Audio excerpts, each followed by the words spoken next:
Honestly, these trials can't start soon enough. I just can't wait to see Trump in court. The prosecutor in Georgia has set court dates for former President Donald Trump and Rudy Giuliani. They're both charged with 13 counts in the election interference case. CBS 2's Dick Brennan here now in the studio with more. Dick. Well, Christine, the Fulton County DA says she wants to arraign Donald Trump, Rudy Giuliani, and their 17 co-defendants the week of September 5th.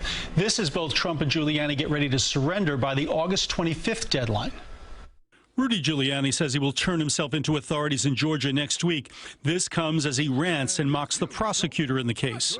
You will go to jail for 100 years under RICO. The former Man, what drugs is Rudy on that has made him so wild? mayor is charged in a RICO or racketeering case, something a younger Rudy Giuliani used against the mob in the 1980s. This is a great day for law enforcement, but this is a bad day, probably the worst, for the mafia. But that was Rudy when he was young and sane. Now that the tables are turned, Giuliani says the law doesn't apply here in this case. This is a ridiculous application of the racketeering statute.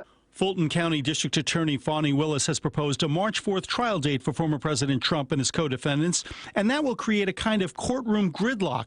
That's one day before Super Tuesday and weeks before Trump is set to go on trial in Manhattan. And don't forget the two potential special counsel trials in January and May.